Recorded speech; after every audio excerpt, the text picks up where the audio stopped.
Верующий человек, перед тем, как покинуть этот мир, перед тем, как его вырвут из этой жизни, вот он уже почти на пороге загробного мира.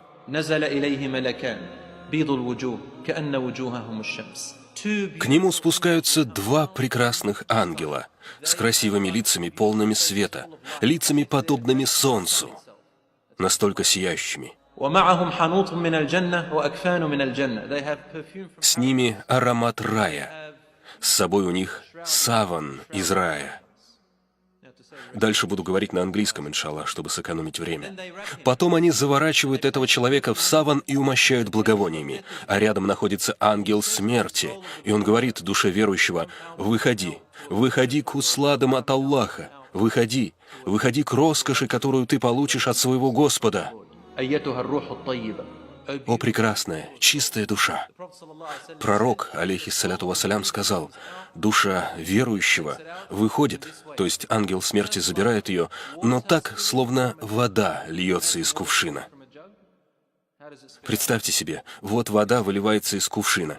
Посмотрите, она льется мягко и гладко, чисто и красиво, без каких-либо помех. Я не знаю, как у вас, а у ливанцев и у турков принято вот так наливать воду, приподнимая сосуд повыше. Вот так. Вы когда-нибудь видели? Вода очень красиво льется из горлышка, она изливается как фонтан. И сказано, что душа выходит так же плавно. Какое сравнение! Эти два ангела не позволяют ангелу смерти надолго задержать душу. Так быстро, как только могут, они забирают у ангела смерти душу верующего и украшают ее райским саваном и ароматом, и возносятся с ней в небеса. Каждый ангел, мимо которого они проносятся, они там везде, на земле, меж небесными уровнями, везде, несчетное число ангелов.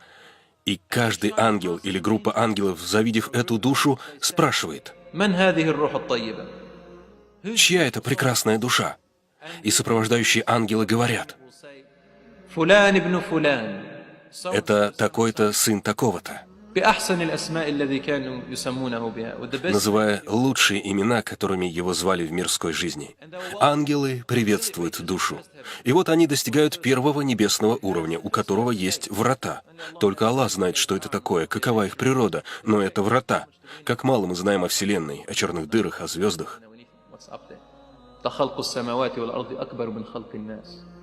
Аллах говорит, что создание и устройство Вселенной и Земли намного более сложное и удивительное в сравнении с человеческим телом. Ангелы у врат первого неба также спрашивают: «Чья это душа? Это прекрасная душа». И сопровождающие называют ее лучшие имена. Затем просят врата открыться для нее. Врата открываются, и, двинувшись далее, они достигают вторых врат. И каждый раз при встрече с группами ангелов звучит схожий диалог и приветствие. Представьте, вы только что покинули земной мир, и вас приветствуют существа, сотворенные из света. Там нет темноты, ненависти. Вас узнают, вы популярны среди этих огромных существ, этих прекрасных созданий, которых мы никогда не видели. Никто не может их видеть. И если бы Аллах через своего посланника не поведал, то мы никогда бы не узнали об этой реальности. Мы знаем лишь то, о чем Аллах и его посланник рассказали нам, и мы уверовали, в том числе и в сокрытое. Далее сказано: достигли они высокой точки. В некоторых хадисах говорится, что Аллах Субхану ва Тааля говорит им: «Отведите эту душу, чтобы она смогла увидеть свои владения и удел в раю». И затем, к тому времени, когда тело уже готово к погребению, Аллах Субхану ва Тааля приказывает ангелам вернуть душу на место. Это продолжается хадис пророка. Аллах говорит: «Верните ее назад». «Из земли мы сотворили их тела, в землю мы их возвращаем, из нее же мы воскресим их.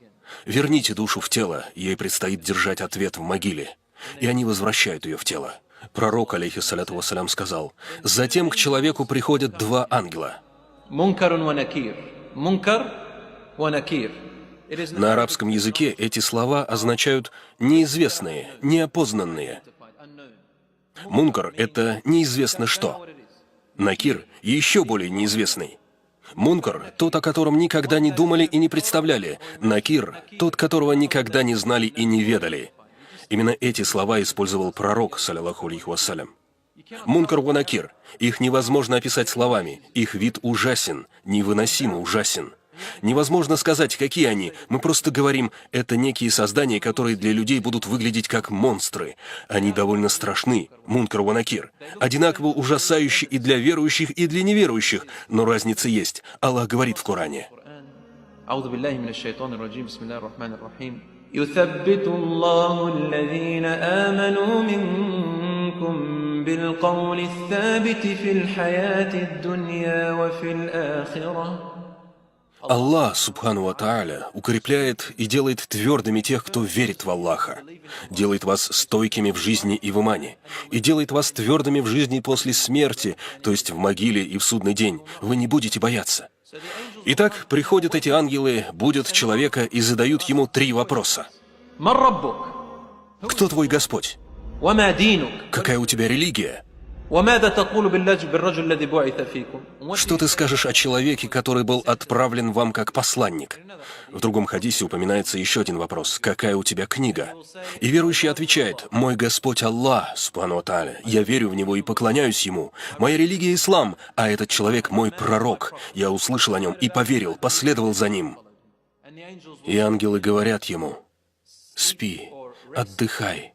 То, что произойдет, лучше для тебя, о прекрасная душа». Затем душе говорят посмотреть налево.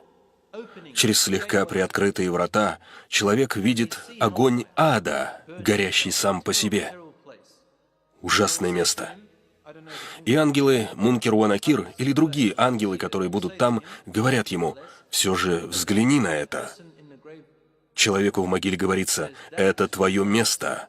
Аллах создал это место для тебя, но поскольку ты выбрал покорность Аллаху, субхану ва тааля, ты спас себя от этого места, и ты никогда не попадешь туда, и врата закрываются». Пророк, алейхиссаляту вассалям, сказал нам, что у каждого человека есть место или в раю, или в аду. Чего вы придерживаетесь, то и получите. Затем они приоткрывают дверь справа, и душа видит рай. Дворцы, красоту и свет, неописуемую красоту.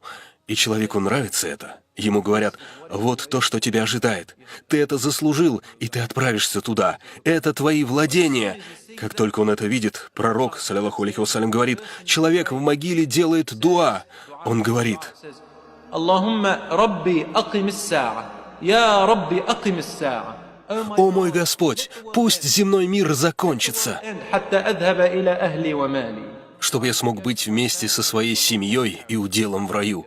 Я хочу пойти туда. Пожалуйста, заверши этот мир поскорее». Человек говорит так из-за того, что увидел. В другом достоверном хадисе говорится, что пока верующий в могиле, она расширяется настолько, насколько хватает взгляда, и заполняется садом из садов рая, как рассказал нам пророк, алейхиссаляту вассалям.